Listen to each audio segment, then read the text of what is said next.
Ladies and gentlemen, thank you very much for, ladies, gentlemen, who am I kidding?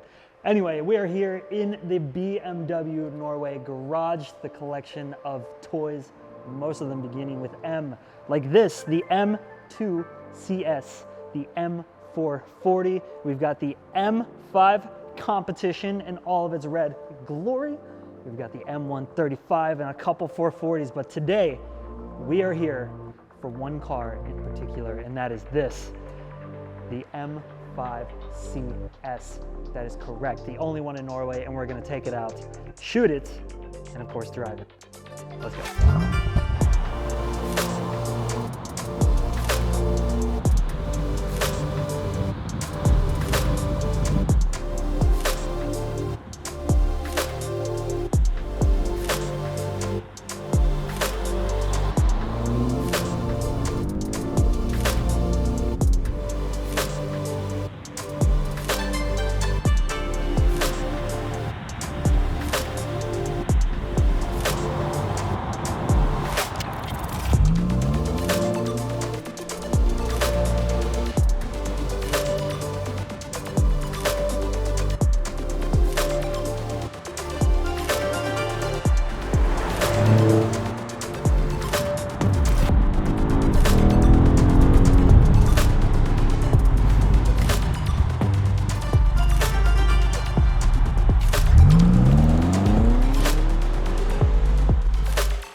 So we have come across this ultra beautiful, ultra picturesque.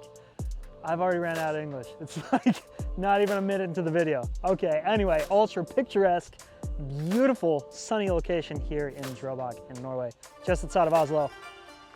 I think the car fits pretty well here. So we're gonna start with the hero shot.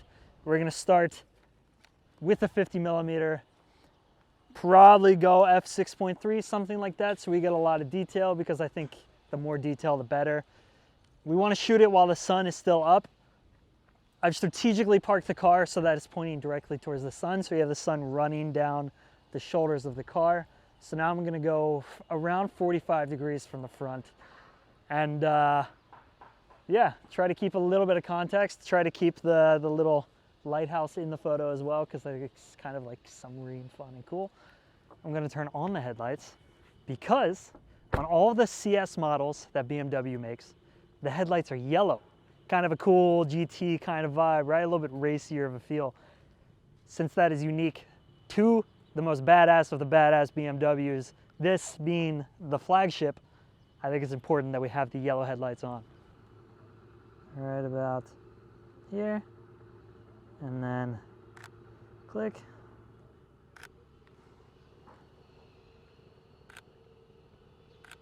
Since we've gotten the hero shot, I'm going to put this down. I'm going to take a second to walk you guys through the car. So,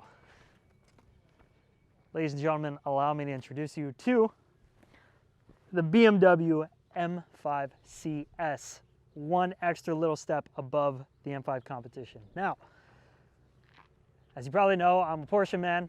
I don't know much about these, but it's German, and I appreciate the effort that has gone into this, because this CS is more lightweight, more powerful, and a little bit more special than the M5 competition. It has 635 horsepower as compared to the 625 that the M5 competition has. It has saved roughly 70 kilos total, about 20 kilos of that being in the brakes. These are carbon ceramics that come with the package. It's got a lot of carbon fiber bits, things like these gills here in the front, things like these mirrors, things like the roof. That's right, the entire roof, and the entire hood is carbon fiber. It's lightweight. It is mean. It is very impressive. Perhaps the most obvious of the new details in the CS is the gold trim that is in the kidneys. The yellow lighting underneath the headlights, super pretty. And all this carbon fiber, like on the lip, extremely, extremely nerve-wracking, especially if you live in Norway. Carbon fiber on the hood, on the mirrors. You have the forged gold rims. They are ultra lightweight because of that. Gold trim, and my favorite gold piece of all, the gold exhaust pipe. Beautiful. Sounds good. Sounds a little bit more grown up than the older ones because of the emissions regulations, but I think it sounds surgical. It sounds fast and mean. Also, carbon fiber, bigger spoiler on the back.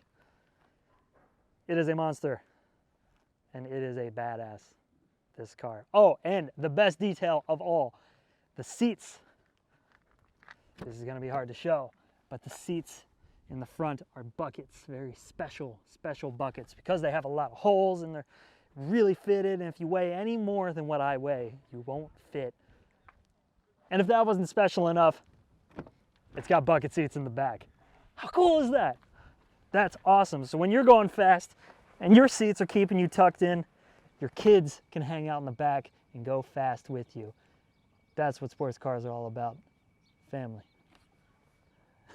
You need a parachute to get into this car, and even so, you're not guaranteed comfort once you're in here, because if you miss, your butt cheeks are going to be splayed by these bolsters. The very same bolsters that make these seats absolutely amazing. They are so grippy, they are so rigid, and you know what? Kind of weirdly comfortable over long trips. I don't know how they did it, but they have made the most car-appropriate seats of any car I've ever sat in. And it doesn't really stop there. The steering wheel is kind of soft. It's this Alcantara with like a little bit of padding underneath. It's perfect. You have the carbon fiber details, the CS in red on the carbon fiber, red stitching everywhere. Carbon fiber here, here, here. There's a lot of weight saving going on in here, and in like places that maybe are a little bit weird. For example, the seats themselves are electric, but you cannot open the center cubby. Whatever. Is that weight saved? Yes. Is it necessary? Maybe. There's a lot of physical buttons. The screen feels ultra fast, ultra intuitive. See that? It doesn't work right away. Let's go. Car. There's a whole menu for the M settings you can configure. This is a driver's car. If you don't know much about your driving style, you're not going to get the full value out of this car. And that's kind of why I like it, even though I am an idiot and I can barely drive myself. But this car is a blast. It is fun. It is fantastic. It is over the top and ostentatious, and I love it because of that. I shot the exterior. I got the wide shot. I went around and got some details. You'll see some of them pop up here. Now let's go on the inside, shoot a little bit of details. I've left the car running just because. I'm gonna hang out in the back and shoot the front dashboard, as opposed to the back or the side dashboard. I'm just gonna shoot 24 f1.4, so super shallow. Try to get some of the shapes of the seats in the foreground and go manual focus, put it on the steering wheel. Let's see how that looks. Perfect. Other details that I want to focus on are the badging in the front seats. The light up M5 badging, although it's not lit up now, is it?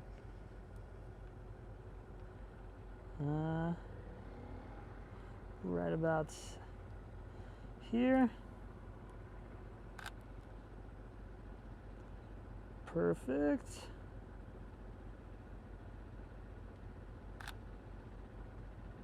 And things like this CS badge here, right at the front of the car. It's not the easiest thing to reach, but close enough. How does that look? Looks pretty good. I'm happy with it. So, the M5 CS, BMW's most powerful engine ever put into a road car. This thing, it's beyond words. I fully expected a chunky, kind of heavy Grand Tour, something around like the Polestar 1 level or the Panamera Turbo S. Just big cars like that, like an RS6 kind of without the space. The more I drive it, the more like this is a driver's car. This car is meant to be driven hard and is meant to be driven fast because it can handle it. It's lightweight. It sacrifices some of the creature comforts that, say, like the normal M5 has, the 5 Series. But in turn, over the normal M5, you get 35 extra horsepower, and you shed so much weight. This, for example, to put it into perspective, this in comparison to the Charger Hellcat, the Panamera Turbo S, especially the Polestar, like this is much lighter. This weighs about 100 kilos lighter than the Charger Hellcat Red Eye. 100 kilos, that's crazy. And it's got 4-wheel drive. And it's just insanely smart. Launch mode is smart, it makes sense. There's a lot of finicky dealings with the buttons, but once you figure it out and once you understand your driver's style, then you can make it exactly what you want this to be. And it doesn't take itself too seriously. It's got the drifts like game or whatever it is, where you can teach yourself how to drift. You can prove how good you are at drift. It's got a bunch of fun shit that doesn't belong in a serious car. And I think because of that, this car is like in a world of its own. It is remarkably fast. 0 to 60 in under 3 seconds. That's unnecessary in a 4-door car, but it's got bucket seats in the back, and that's unnecessary too. And I think all that comes together to create a car that you can use daily, that can also scare the shit out of you. It's phenomenal. This car is phenomenal. And you know what this car has proven to me? Is that Europe has taken over the muscle car game. That the muscle car game doesn't belong to these outdated dinosaurs of the American past, these super heavy plastic built rear wheel drive monsters. This is the new muscle car because it's smarter, it's faster, it's lighter, and in most cases it's stronger. So congratulations BMW, you have convinced me. I am not just a Porsche man anymore. I love this thing. Yeah, that's about all there is to it. This car is great, it's fast, I love it. It's perfect.